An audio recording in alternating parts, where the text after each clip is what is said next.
What's going on, everybody? A little different here, as like you can kind of see my face now. This is going to be a little bit different. We're going to try to go this way.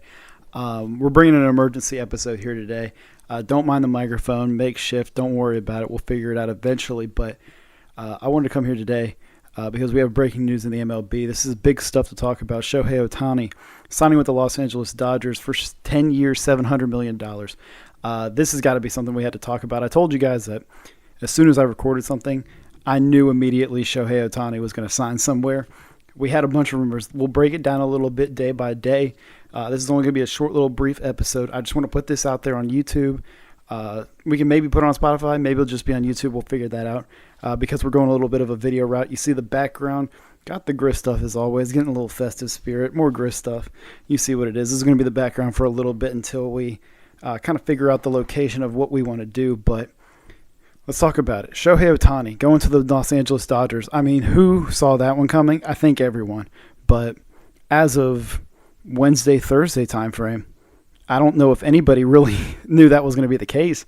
It was all Toronto Blue Jays from that point on.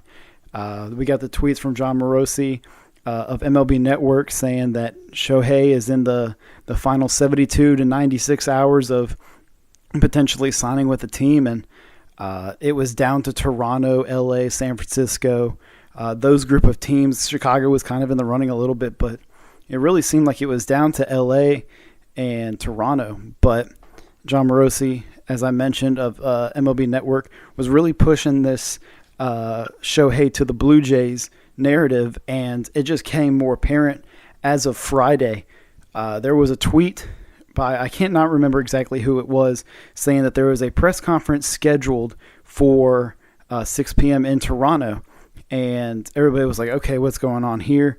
John Morosi during the day is saying, hey, there's some real traction here between Toronto and Shohei Ohtani's camp, and all signs were pointing towards the unbelievable Japanese sensation going over to the south side, or excuse me, not the south side, the six. But it wasn't until John Morosi tweeted out saying that Shohei Ohtani was seen on a plane, or they were tracking a plane that could have been Shohei Ohtani from Los Angeles over to Toronto. Everyone freaking out. Everyone losing their minds. Oh, Shohei's going to Toronto. This is it. It's signed. Drake started posting stuff. Hockey players started saying, oh, it's time. And then Bob Nightingale. And if you follow baseball, one of the least reliable humans over the past couple years due to his failures of reporting. He reports something, and then it doesn't happen. So not as much trust in Bob Nightingale, but Bob Nightingale then tweeted out saying there is no plane going from LA to Toronto with Shohei Ohtani on it. Shohei Ohtani is in LA at his home and is not going anywhere else today. And everybody was like, oh my gosh, John Morosi got to get fired right now. Blue Jays fans went from the highest level of excitement that their organization has seen since, Jose Bautista hitting that home run maybe, to now, hey, all of our dreams are crushed. And now that this has become very public, Shohei's not going to want to sign with this team.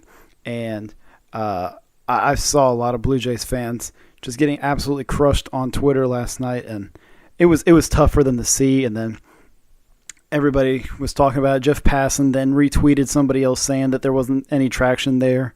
John Heyman, who we all know John Heyman's Arson Judd situation last year with the Giants. This situation with Shohei going on a plane and being caught going on a plane, quote unquote, is probably the worst situation in history. It's probably way worse, honestly. It's infinitely times worse than Arson Judge, because at least that one, it was John Heyman. Nobody cares about John Heyman. But John Morosi, everyone respected. Everyone was following it, and he had it right all the way up until the Blue Jays situation with the plane. It was just a tough scene to see that happen, but and then Saturday afternoon here, I'm just chilling, driving home as I would, coming home for the holiday season. And about 10 minutes prior to arriving to my destination, so Shohei Ohtani signs with the Los Angeles Dodgers. But the kick, 10 years, $700 million, no opt-outs, fully guaranteed. There are some clauses within it and some deferrals, which allows him to push back the money a little bit into extra years, which we all know the famous Bobby Bonilla situation where he is still getting paid by the Mets organization to not play baseball. The Red Sox are doing it right now with Manny Ramirez still. Just deferred money to be able to meet themselves underneath the luxury tax or in that luxury tax threshold, the CBT and everything going on underneath that. It was absolutely wild. $700 million. A lot of people were talking, man, he can get upwards to 500. Maybe if we can get to 600, that would be unbelievable. And then Jeff Passan said, yeah, 10 years, $700 million, deal with it. Oh, and there's no opt-outs. Shohei Ohtani, we talked about it last episode. Ohtani is going to make back that money for the Dodgers organization. The Dodgers are one of the most popular baseball organizations in the MLB. We all know that. They've got superstars and Mookie Betts and Freddie Freeman. They're one of the most marketable teams. And now you're adding Shohei Ohtani, the most marketable name in all of baseball, worldwide, globally. You have raised the bar of what your budget can be each year. And there's somebody else said that today that they could still go after Yoshinobu Yamamoto. That would kill me as a Sox fan. Absolutely would kill me. You can't see it. Sox picture over there on the wall, somewhere over there. You can't see it, but that would absolutely destroy me as a human if the Dodgers took Shohei and Yamamoto. Would kill me. What a get for the Dodgers. Obviously, we all saw this kind of coming, but this is the best of both worlds for Shohei Ohtani. You're going to get around $70 million per year is what it should be with deferrals. They'll probably get around 40 to 50. They'll work their way around it, but you're going to get that much money for a guy who is going to bring in way more than anything you pay for him. We talked about it last episode about how much he could really bring into you. There's a lot of great podcasts out there. Pat Light, as I mentioned, the Sorry We're Closed podcast, he kind of breaks down what the business side of things would look like for Shohei signing with the team. And I mean, going to the Dodgers, you're automatically going to get that out there. You've had the history of Japanese players playing for the Dodgers as well. So that helps with the fan base that's overseas. You're going to get a bunch of different things.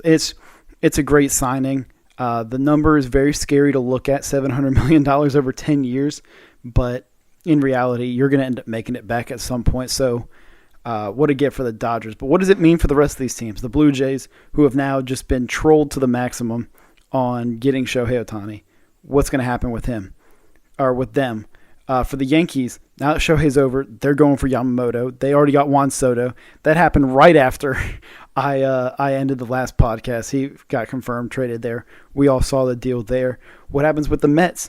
Steve Cohen's going to push all of his chips in to try to get Yamamoto now that Shohei Ohtani's on the other side of the NL division. They're going to try to get him in the East. What about the Cubs? They still need pitching. Very, very, very bad. And their name has not been connected to a Montgomery or a Blake Snell. There's rumors with Tyler Glasnow maybe a little bit for a trade, but trade rumors can fizzle in and out just like a blink of an eye. And for my team, the Red Sox, what are you going to do now? Right? We were never really in the Shohei running too much at all, really, but Yamamoto is looking like he's starting to slip away from you as much as you want him. I don't think it's going to be a lack of effort trying to sign him. I think it's going to be a lack of ownership approval in the amount of money you're going to give him, which could become a much bigger issue, especially after hiring a GM that you put all your trust in, quote unquote. If you're not going to be willing to spend the money, it's going to be an issue there. You traded for Tyler O'Neill last night, which was a great trade in my opinion. It's a low risk, high reward. We did it with Hunter Renfroe back in 2021, and it worked out pretty well for us. You got Gold Glove defense in right field, and you got 25 plus homers from Renfroe. It was an awesome deal for basically giving away nothing. For Tyler O'Neill, you gave away, I believe Vargas, Santiago Vargas maybe is his name, and Nick Robertson, who we got in the Kike Hernandez trade last year with the Dodgers, sending them over to St. Louis.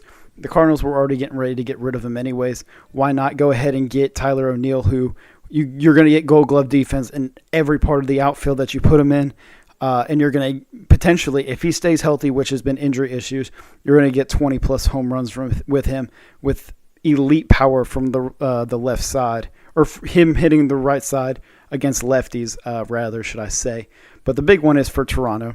What are you going to do here now? It's tough. You just lost out on the potential biggest thing in your franchise's history since Joe Carter hit that walk-off in the World Series. there's nothing else that could top that besides getting Shohei Ohtani, because that means you have a chance of doing that one more time. And now looking at guys like Vladimir Guerrero Jr., Bo Bichette, who are the two cornerstones of your franchise, those guys are up for free agency here in the next 2 years. Are they going to be like, hey, you tried for Ohtani, but you fumbled the bag this much, I want to leave, right? We've seen the lack of effort from the Blue Jays on making that final push, that big piece. They signed Gossman. They traded for Robbie Ray. Obviously have extended multiple guys, trading Varsho, which if you look at it, Gurriel and Moreno really working out for the Diamondbacks this past year. You're kind of stuck in this situation. It's like, hey, where's this money going to come from? The Alek Manoah situation, they fumble with that. George Springer's getting paid a lot of money still, and he's kind of on a little bit of a decline, you can tell. It's just you have Matt Chapman as a free agent. He's still unsigned. He can go somewhere else. At what point, and I don't want to say this, maybe it's because I'm a division rival, I'm going to instantly hop onto it, but at what point do you, as a Toronto Blue Jays fan or a member of the organization, sit here and think, when are we going to do this, right? The Orioles are right there. The Orioles are right there. The Yankees are trying to make moves to get right there. The Rays always find themselves there. It's the Blue Jays are always up in this mix up here, but they can never find a way to get past that one step, and it becomes an issue. Red Sox are right in that situation as well in the division, but this is about Shohei. What a get. I think this opens up the floodgates now. This is going to be a lot of stuff going down. We all have heard that once Ohtani signs, everyone else is going to start signing. Trades are going to happen because now you know what teams are in and out of it. So if you're other organizations, you got to make your moves now, because I know for the Red Sox, winter weekend where you show off your new players, you show off your old players, you get to meet the fans, that's in less than a month. So you got to make some moves here if you're the Red Sox or if you're any other team. Things are about to start picking up here in the MLB. That's all I got. I just wanted to come on here and talk about Shohei real quick because it's the biggest signing of the offseason. Probably in MLB, not history, but recent history. This is the biggest signing probably so far. What does this mean for the Angels? That's the big question. We also want to talk about what does this mean for the Angels. They just hired Ron Washington, a veteran head coach or veteran manager, took the Rangers to the World Series multiple times, I believe, and was an instrumental part in that Braves organization as a bench coach, third base coach, infielding coach, one of the brightest minds and smartest guys in baseball, especially with his history in playing days as well. You know, what does that mean? You hire the veteran guy. Mike Trout's your leader. You just lost Shohei. You've got a bunch of group of Anthony Rendon can't stay healthy. Hopefully he can stay healthy because that contract is a lot. You've got a bunch of other guys that you're taking one-year contracts for. You're trying to fill in slots as you go. It's going to be tough. Prospects aren't working out in your favor right now.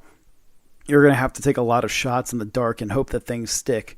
It's going to be tough. Otherwise, it's going to get very, very loud there, and a certain somebody is going to want to request a trade, I believe, at some point if things don't go the way. And I know he's a very, very loyal guy in Mike Trout, but I guarantee you Mike Trout's not going to sit here and think, hey, what if this? What if that? It's time for him to make a move. He's got to do what's best for him in his career. As much as he might love LA and the Angels organization, he probably loves winning a World Series a little bit better, let alone winning a playoff series. So it's going to be tough, but rough couple months upcoming here for the Angels organizations. For the Angels organization, they're going to have to make a move.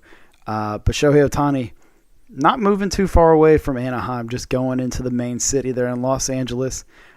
It's stupid that they get to do that. They're getting Gavin Lux back from injury last year, who was supposed to be their starting shortstop. He's going to be awesome. Walker Buehler's going to be healthy next year. He's going to be your frontline guy.